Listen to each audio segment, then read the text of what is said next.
El barril de amontillado. Edgar Allan Poe. Había yo soportado hasta donde me era posible las 1000 ofensas de que Fortunato me hacía objeto, pero cuando se atrevió a insultarme juré que me vengaría. Vosotros, sin embargo, que conocéis harto bien mi alma, no pensaréis que profería amenaza alguna, me vengaría a la larga. Esto quedaba definitivamente decidido, pero, por lo mismo que era definitivo, excluía toda idea de riesgo. No solo debía castigar, sino castigar con impunidad. No se repara un agravio cuando el castigo alcanza al reparador, y tampoco es reparado si el vengador no es capaz de mostrarse como tal a quien lo ha ofendido. Téngase en cuenta que ni mediante hechos ni palabras había yo dado motivo a Fortunato para dudar de mi buena disposición. Tal como me lo había propuesto, seguí sonriente ante él, sin que se diera cuenta de que mi sonrisa procedía, ahora, de la idea de su inmolación. Un punto débil tenía este Fortunato, aunque en otros sentidos era hombre de respetar y aun de temer, enorgullecíase de ser un conocer en materia de vinos. Pocos italianos poseen la capacidad del verdadero virtuoso. En su mayor parte, el entusiasmo que fingen se adapta al momento y a la oportunidad, a fin de engañar a los millonarios ingleses y austriacos. En pintura y en alhajas Fortunato era un impostor, como todos sus compatriotas, pero en lo referente a vinos añejos procedía con sinceridad.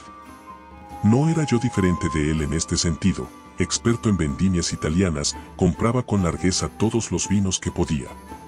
Anochecía ya, una tarde en que la semana de carnaval llegaba a su locura más extrema, cuando encontré a mi amigo. Acercóseme con excesiva cordialidad, pues había estado bebiendo en demasía, disfrazado de bufón, llevaba un ajustado traje a rayas y lucía en la cabeza el cónico gorro de cascabeles. Me sentí tan contento al verle, que me pareció que no terminaría nunca de estrechar su mano. Mi querido Fortunato, le dije, qué suerte haberte encontrado. Qué buen semblante tienes, figúrate que acabo de recibir un barril de vino que pasa por amontillado, pero tengo mis dudas. ¿Cómo?, exclamó Fortunato. ¿Amontillado? ¿Un barril? Imposible, y a mitad de carnaval.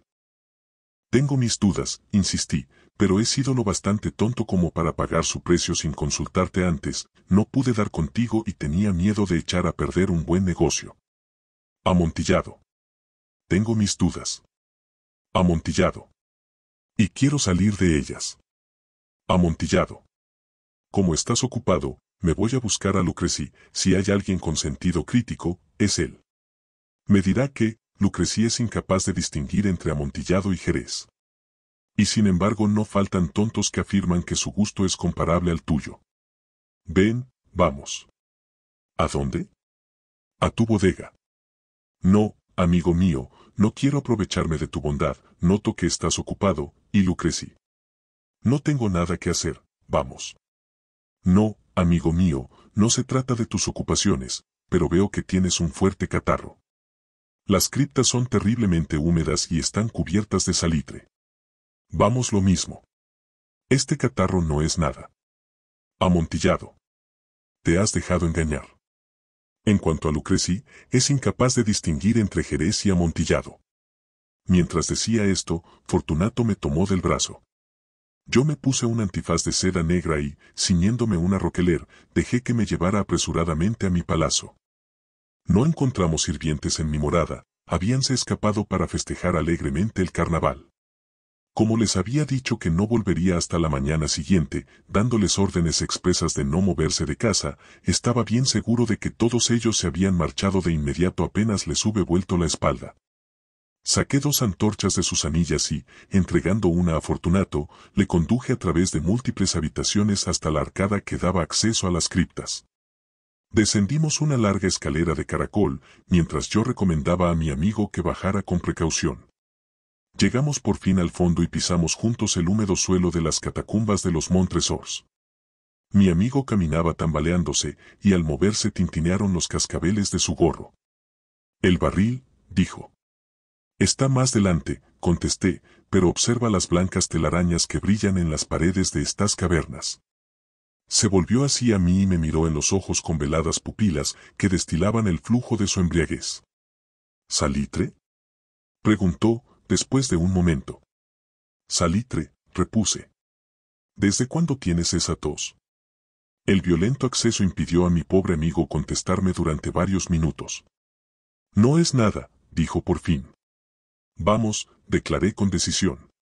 Volvámonos, tu salud es preciosa. Eres rico, respetado, admirado, querido, eres feliz como en un tiempo lo fui yo, tu desaparición sería lamentada, cosa que no ocurriría en mi caso. Volvamos, pues, de lo contrario, te enfermarás y no quiero tener esa responsabilidad. Además está Lucreci, que, basta, dijo Fortunato. Esta tos no es nada y no me matará. No voy a morir de un acceso de tos. Ciertamente que no, repuse. No quería alarmarte innecesariamente. Un trago de este Medoc nos protegerá de la humedad. Rompí el cuello de una botella que había extraído de una larga hilera de la misma clase colocada en el suelo. Bebe, agregué, presentándole el vino. Mirándome de soslayo, alzó la botella hasta sus labios. Detúvose y me hizo un gesto familiar, mientras tintineaban sus cascabeles. Brindo, dijo, por los enterrados que reposan en torno de nosotros. Y yo brindo porque tengas una larga vida. Otra vez me tomó del brazo y seguimos adelante. Estas criptas son enormes, observó Fortunato. Los Montresors, repliqué, fueron una distinguida y numerosa familia. He olvidado vuestras armas. Un gran pie humano de oro en campo de azur, el pie aplasta una serpiente rampante, cuyas garras se hunden en el talón. ¿Y el lema? Nemo me impune la cécit. Muy bien. Dijo Fortunato. Chispeaba el vino en sus ojos y tintineaban los cascabeles.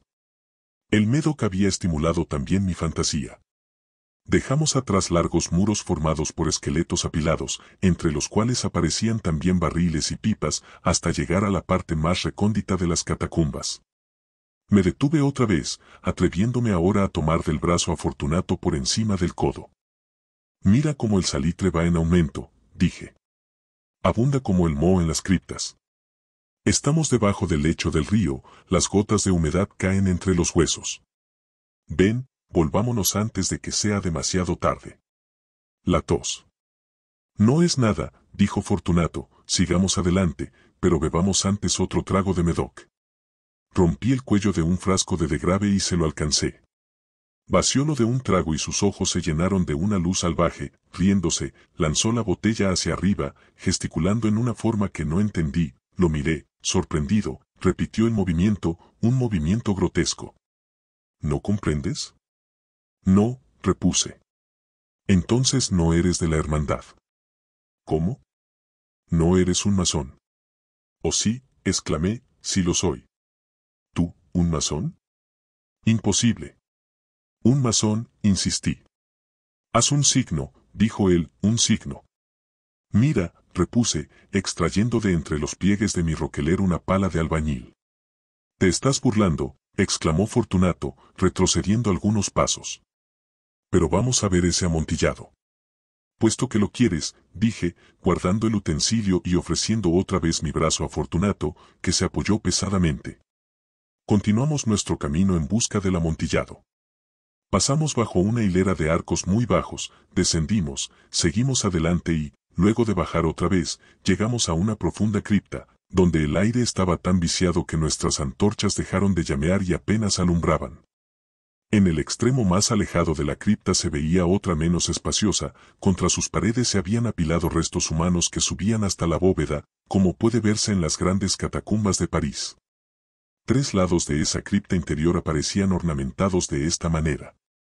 En el cuarto, los huesos se habían desplomado y yacían dispersos en el suelo, formando en una parte un amontonamiento bastante grande.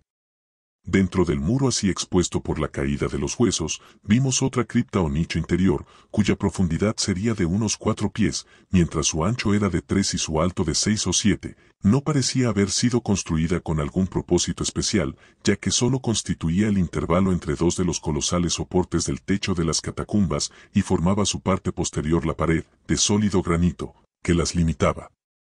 Fue inútil que Fortunato, alzando su mortecina antorcha, tratara de ver en lo hondo del nicho. La débil luz no permitía adivinar dónde terminaba. Continúa, dije, allí está el amontillado. En cuanto a Lucreci. Es un ignorante, interrumpió mi amigo, mientras avanzaba tambaleándose y yo le seguía pegado a sus talones. En un instante llegó al fondo del nicho y, al ver que la roca interrumpía su marcha, se detuvo como atontado. Un segundo más tarde quedaba encadenado al granito. Había en la roca 2 argollas de hierro, separadas horizontalmente por unos 2 pies. De una de ellas colgaba una cadena corta, de la otra, un candado. Pasándole la cadena alrededor de la cintura, me bastaron apenas unos segundos para arrojarlo. Demasiado estupefacto estaba para resistirse. Extraje la llave y salí del nicho. Pasa tu mano por la pared, dije, y sentirás el salitre. Te aseguro que hay mucha humedad. Una vez más, te imploro que volvamos. ¿No quieres? Pues entonces, tendré que dejarte. Pero antes he de ofrecerte todos mis servicios. El amontillado. Exclamó mi amigo, que no había vuelto aún de su estupefacción. Es cierto, repliqué, el amontillado. Mientras decía esas palabras, fui hasta el montón de huesos de que ya he hablado. Echándolos a un lado, puse en descubierto una cantidad de bloques de piedra y de mortero. Con estos materiales y con ayuda de mi pala de albañil comencé vigorosamente a cerrar la entrada del nicho. Apenas había colocado la primera hilera de mampostería, advertí que la embriaguez de Fortunato se había disipado en buena parte. La primera indicación nació de un quejido profundo que venía de lo hondo del nicho. No era el grito de un borracho, siguió un largo y obstinado silencio. Puse la segunda hilera, la tercera y la cuarta, entonces oí la furiosa vibración de la cadena. El ruido duró varios minutos, durante los cuales, y para poder escucharlo con más comodidad, interrumpí mi labor y me senté sobre los huesos.